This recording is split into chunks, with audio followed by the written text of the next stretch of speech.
If you are one of the 12 MMORPG fans who haven't played yet Final Fantasy XIV and you are wondering whether you should give it a shot now or not, then my friend, I think you clicked the right video.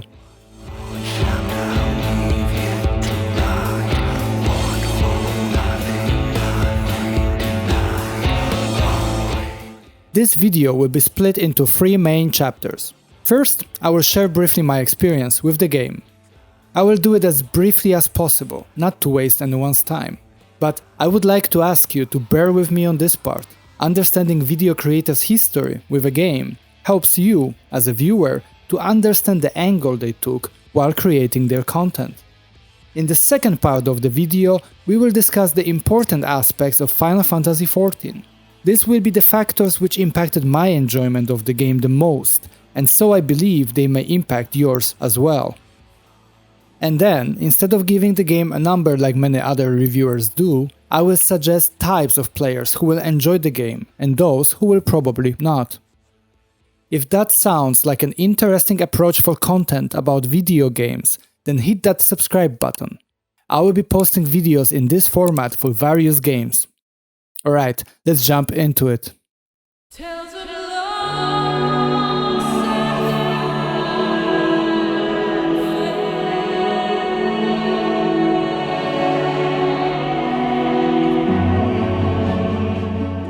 My personal story with Final Fantasy XIV began at the end phase of A Realm Reborn, before the release of Heavensward, which was game's first expansion. And I continued having an on-off relationship with the game over the years. Up until recording of this video, I have almost 2 years of subscription time with the game. My typical trend was to jump into the game after a couple of months post the release of a new expansion. Then, I would level all the way to the end of the current main storyline. I would explore the endgame for a few weeks and then move on to another game. This trend continued until the Endwalker. In this expansion, I realized that I am bored with what leveling experience Final Fantasy XIV has to offer. I also did not look forward to the endgame due to the feeling of been there, done that. When thinking about my past endgame experiences, I realized that I never felt particularly fulfilled anyway. So when preparing for this video, I got back to the game to explore the current expansion. I wanted to verify whether my memory of Final Fantasy XIV reflects the game's current experience. And you know what? I was actually having a great time for a while. I wanted to write positive script telling you how wrong I was in the past. It got me wonder, is it the game that changed so much, or is my approach so different? I concluded that it has to be me who changed. See, in the past I told myself that I want to enjoy the story and the world of the game, but in reality I just wanted to breeze through leveling process to get to dungeons, trials and raids at the max level. This time around, I did my best to slow down. I wanted to enjoy the story and immerse myself into the game. And for a while, this change in my approach helped. The story was not dragging like I remembered. I had a blast going through daily roulettes while leveling slowly my character. But then, after around 15 hours of game time, I got past my honeymoon phase with the game. Doing daily roulettes felt again like a chore rather than being a fun experience. Main scenario quests started to get on my nerves. I did not mind cutscenes and dialogues as long as they offered any progress to the story, but most of them unfortunately did not. What I realized is that the current Final Fantasy XIV experience is similar to what it was back in Heavensward. One could potentially argue that the storyline got better or worse, but the overall gameplay loop remained unchanged. So my hypothesis is that whether you enjoy Final Fantasy XIV depends on your mindset, expectations and preferences. In this video, I would like to help you set your own expectations. I will also highlight preferences Final Fantasy XIV will appeal to and those it will not. Let's now discuss the most essential aspects of the Final Fantasy XIV experience, their pros and cons.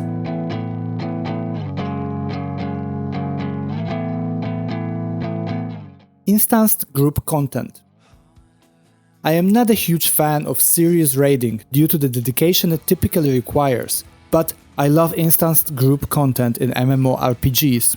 Thus the reason I often play these games is running dungeons with my friends or with strangers. And man oh man, I love the dungeons and trials in Final Fantasy XIV.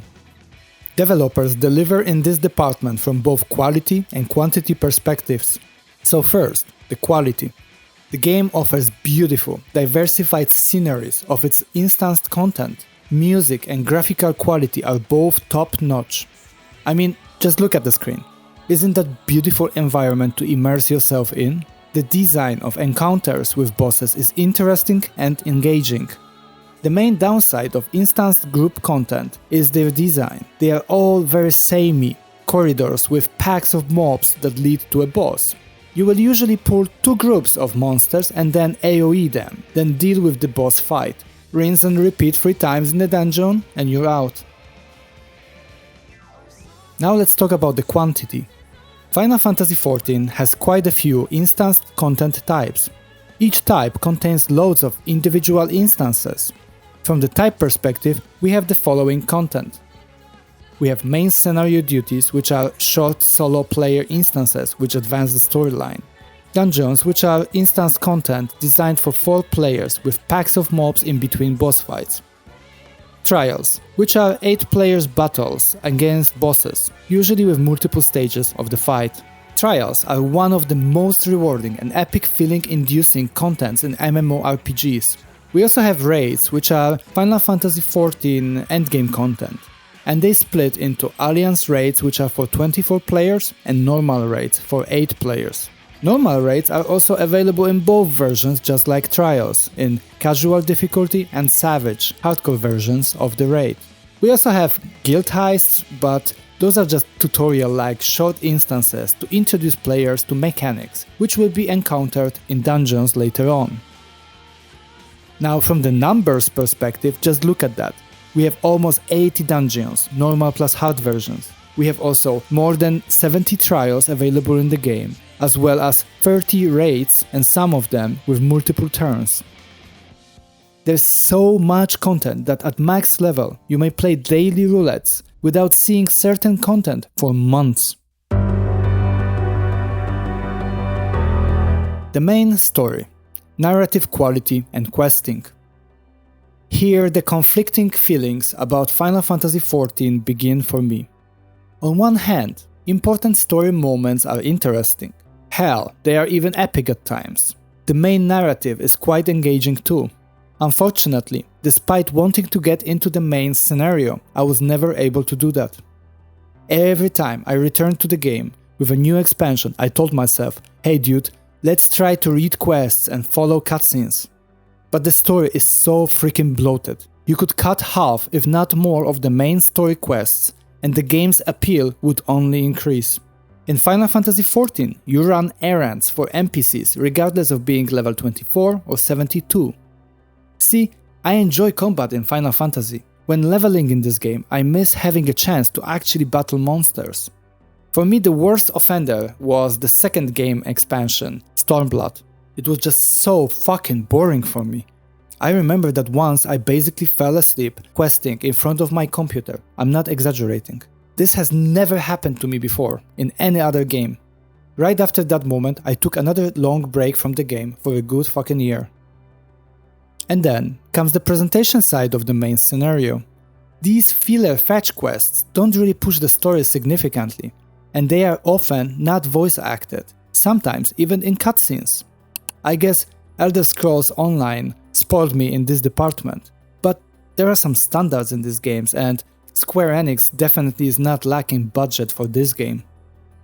And if they have too many cutscenes to voice act them, then maybe they should fucking chop with the story and create less of the bloat in the game. As you can probably tell, the leveling experience is my least favorite part of Final Fantasy XIV. And unfortunately for me, leveling is a huge time sink in this game. Each expansion has a storyline of something between 30 to 50 hours. So to get to level 90, which is currently max, you will need approximately 200 hours. Classes. Classes are yet another area of Final Fantasy XIV where I am conflicted. On the positive side of equation are the number of classes available in the game and their presentation. All classes have nicely animated skills. They also offer visual diversity. The fashion game in Final Fantasy XIV is strong if you like the game's setting. Each class has a variety of items that provide different looks. Many items are available only by completing in-game challenges rather than by buying items with real money or from other players. Such an approach is welcomed, especially with pay-to-win or pay-to-look trends in online gaming. I am sure that everyone will find at least one class appealing to them. The negative side of classes is homogenization, streamlining classes, and a general lack of player choices in how the class plays. Over time, developers went in the direction of making each class within the respective archetype play very alike. Take for example tanks. They have their own buffs, skills and gimmicks for sure, but they don't feel particularly different. Furthermore, classes have basically one optimal rotation with no diversity whatsoever. You cannot choose any talents or skill trees to alter how your character plays. There are no choices to be made by players regarding how the class is progressing besides fashion. See, such a class design philosophy has its pros and cons naturally. The upside is that the game's balance is very well maintained, since there are no significant variables in how a class is being played by players. The downside is, however, the lack of variety and player agency. I'd love to have the possibility to respec my DPS class for more dots for one type of content and then switch it up to AoE burst damage for another. However, we have to bear in mind that most people nowadays follow meta guides for classes anyway, so the choice is more or less an illusion in MMORPGs. I guess I would just like to have this illusion available for me. Now let's discuss a topic that is heavily connected to mentioned well-maintained class balance and lack of diversity. Item progression. Final Fantasy XIV has purely vertical progression, where the higher the item level, the better the item is. This is where the streamlining of the game's mechanics continues. There are no sets that offer unique perks to your character. Just like with the topic of classes, players do not make any meaningful choices when it comes to items they wear. The biggest choices come from selecting secondary attributes, which have a minimal impact on how you play the game. They matter primarily for the top percentage of the players who take raiding very seriously. The rest of us, we won't really notice any significant difference. Such purely vertical progression design philosophy of Final Fantasy XIV delivers comfort to players who tend to feel lost in games with multiple sets of items and build diversities. It also helps developers to balance the game efficiently. But unfortunately, the lack of variety and meaningful progression choices limits the fun and challenges other players typically enjoy. Even if you are in the first group of players, you will eventually get comfortable with the game and confident with your character. And when that happens, you may desire to expand your game's mastery. Unfortunately, you will have to change classes to experiment in Final Fantasy XIV. Another aspect which I don't enjoy in Final Fantasy XIV is how developers solve the topic of level synchronization. See, when you level in this game, your character rotations change. How you play as a black mage at level 50 significantly differs from how you play at the max level. And so for me it is very annoying when I spend time to level my character and then I want to play with all the skills available. But I also want to do daily roulettes or help people with other content. So then when I am level synced, the game chooses to basically allow me to use skills that are available at that particular level. I prefer much more how, for instance, Guild Wars 2 or Elder Scrolls Online deal with level synchronization. They allow you to use all the skills you unlocked, it's just the statistics that are being basically nerfed to the level that you are synchronized to. And due to this design choice, I found myself to actually stop playing class I was enjoying once I reached the max level, and then instead leveling new class again.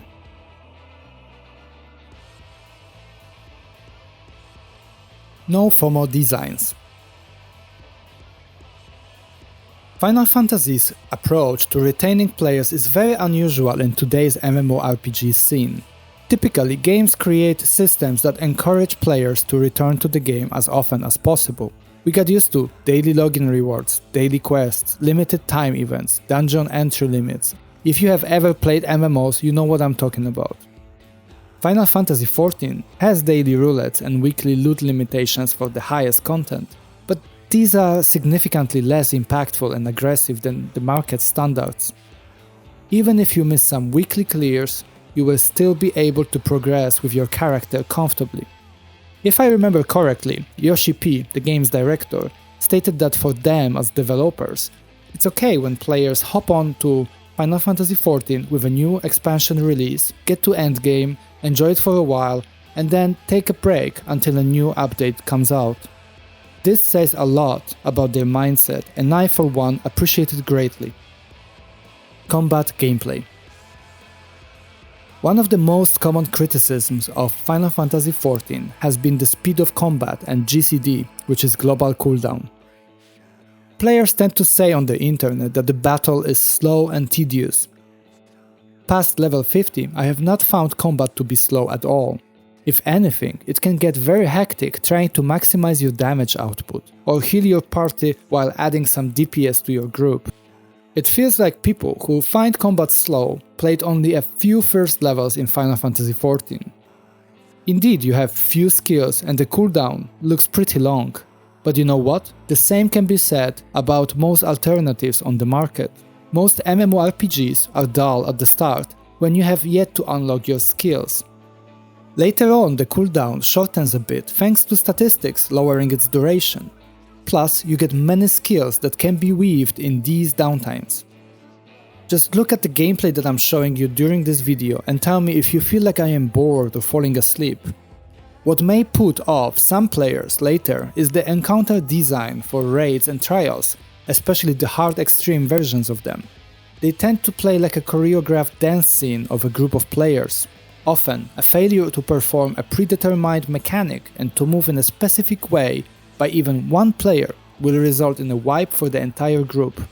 Some of you will love this type of encounter design, others will hate it.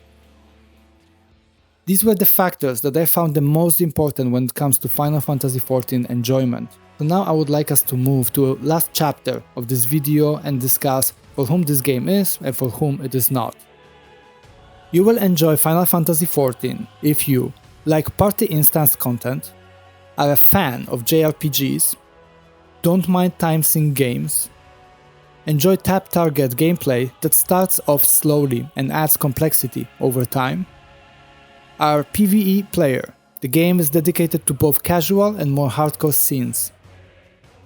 Like fashion game within MMORPGs, value no pay to win in the in-game shop. You are not going to like Final Fantasy XIV if you don't like forced story questing to progress, do not enjoy JRPG games, are primarily PvP player. The developer seems to neglect this side of the game. You are better off trying Guild Wars 2, Elder Scrolls Online, World of Warcraft. From what I heard, it's hard for me to judge because I am not a PvP player myself. Want to have meaningful choices in how your class plays? Prefer more action-style gameplay? Mind paying for subscription on top of buying expansions? In conclusion, Final Fantasy XIV is for me a rather contrasting experience. On one hand, the game respects your time and does not try to create constant FOMO to push you to log in daily. But on the other hand, the game requires a significant time investment to get through the leveling experience. Final Fantasy XIV has some of the best group content I have ever seen, yet it locks it behind the completion of the main storyline, which more often than not is a slogfest of fetch quests. On paper, the game offers a diverse cast of classes available at our disposal, but over the years developers went into a streamlining path with class design, and as a result, jobs feel very samey. The game could be perfect for me if it only cut unnecessary fluff in the main campaign, added bigger class diversity, and more interesting loot. But then the game would become less perfect for those of you who enjoy Final Fantasy XIV in the shape it is right now. So I guess the game is just not designed for players with preferences like mine.